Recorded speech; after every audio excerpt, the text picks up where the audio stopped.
الحمد لله والصلاة والسلام على رسول الله وعلى آله وصحبه ومن والاه. ربنا آتنا من لدنك رحمة وهيئ لنا من أمرنا رشدا.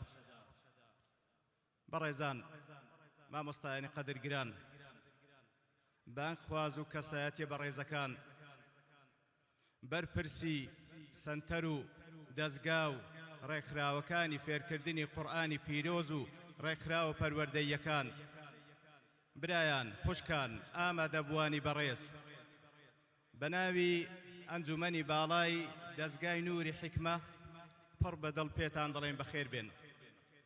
خوای گەورە پاداشتی خێرتان بداتەوە، هاتنتان بەرز دەنرخێنین. بەڕێزان، ئێمە لە دەستگای نووری حیکمە بڕیارماندایە بەو پەڕی قەناعەتمانەوە لە بۆ ئەوەی کەوا بەختەوەری و سەربەرزی دنیا و قیامەتی خۆمان و کۆمەڵگەمان بەدەست بینین، قورئانمان هەڵبژاردیە و ئەو ڕێگایەمان گرتیتە بەر.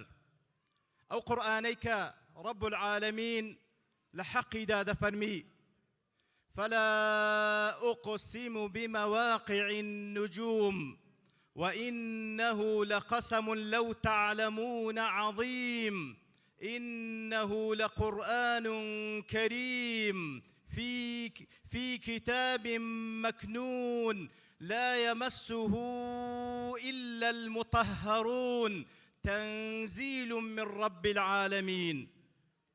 قرآنك كخواي گەورە دەفەرمی يهدي للتي هي أقوم، ڕێنمونی دەکا لە بۆ چاکترین عەقیدە و بیر و باوەڕ، چاکترین خوڕەوش، چاکترین شەریعەت، چاکترین شت لە هەموو لایەنەکانی ژیان.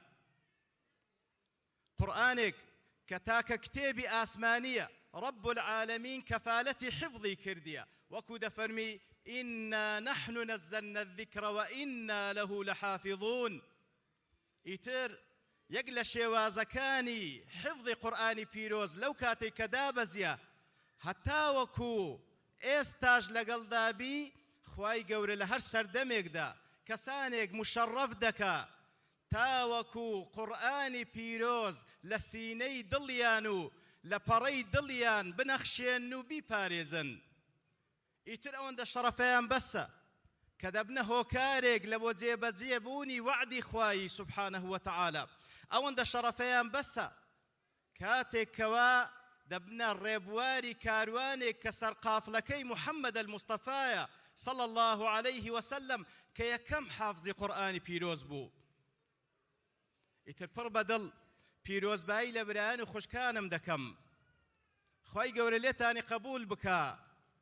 بەڵام پێشتان دەڵێم لە کاتێکدا ئێوە بە ئەهلی قورئان و بە ئەهل الله وخاصته حسێب دەکرێن بەو مەرزانە وەکو بەبیرهێنانەوە: وذكر فإن الذكرى تنفع المؤمنين.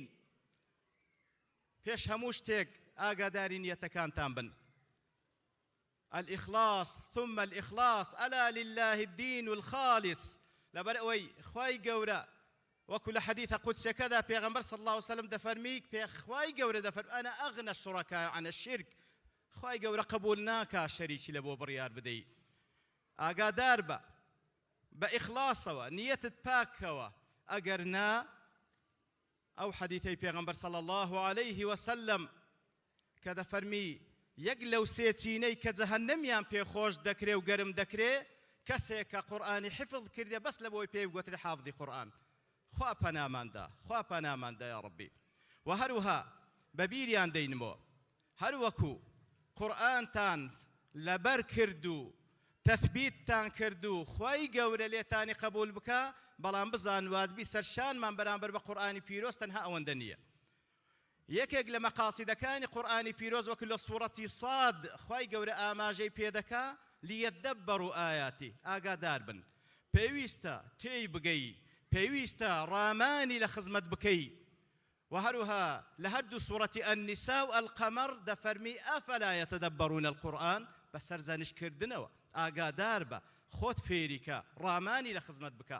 و هەروها بەبیریان دێنمەوە کە ئەو قورئانە وەکو پێغەمبەر صلی الله عليه وسلم دەفەرمی: حجة لك أو عليك، کاتێک دەبتە حوجە لە بۆت کاتێک کە کاری پێ دەکەی ئەگەر نا پەنا بە ئەڵڵا تەعالا دەبتە حوجە لەسەرت ڕۆژی قیامەتێ خوای گەورە پەناماندا هیوادارم لەو کەسانە بن کەوا بە مانای کەلیمە حافظی قورئان بن بە ماناوە بەکار پێکردنەوە خوای گەورە لێتانی قبول بکا و پێشیان دەڵێم ئەو ئاهەنگەی کە لێرە دەکرێ ئەوە شتێکی ڕەمزیە ئەوەندە لە توانای بەشەردا هەیە بەڵام ئاهەنگی ڕاستەقینە و حەقیقی ڕۆژی قیامەتە کاتێکەوە رب العالمین پێیان دەفەرمی اقرأ وارق ورتل كما كنت ترتل في الدنيا فإن منزلتك عند آخر آية تقرأها بإذن خواي لو كسان دبن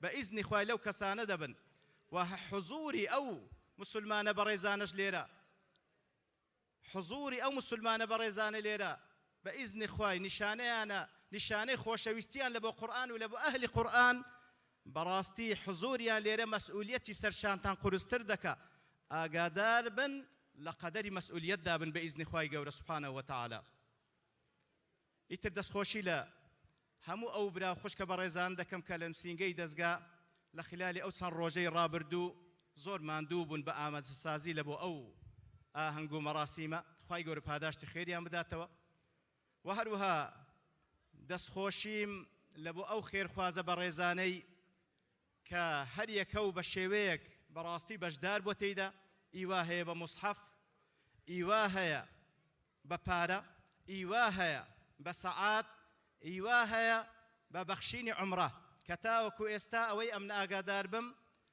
7 عومرە بەخشرایە لەلایەن چەند کەسێکەوە ببورنکەوە لەبەرم نییە یەکەمیان حاجی لوقمان لە کۆمپانیای نەوەکانی سەلاح الدین حاجی کەیفی لە کۆمپانیای سەلوا سید ئیبراهیم لە کۆمپانیای میحرابی مەدینە و هەروە چەند کەسایەتیەک کاک عەبدولقادر کاک سەعید کاک فاخر خێرخوازێکی تریش کەوا ناوی پێخۆش نەبێ بهێندرێ 7 عومرە هەتاکو ئێستا بەخشرا خوای گەورە بەرەکەت بخاتە ماڵیان و لێرەوەش بە جەنابتان ڕادەگەینم هەتاکو ئاهەنگەکە تەواو دەبێ ئەگەر بەڕێزێکی تر بێوێتن ژمارەی عومرەکان زیاد بکا بە تەئکید دەرگامان واڵایە خوای گەورە پاداشت خێری هەموو لایەک بداتەوە و لە کۆتاییشدا دەستخۆشی لە کەناڵەکانی ڕاگەیاندن دەکەم کەوا ئەزیەتیان چێشە ئەرکی گواستنەوەی ئەو ئاهەنگەیان خستە ئەستۆ دووبارە بەخێر بێن بارەکە الله فیکم وجەزاکم الله خەیڕا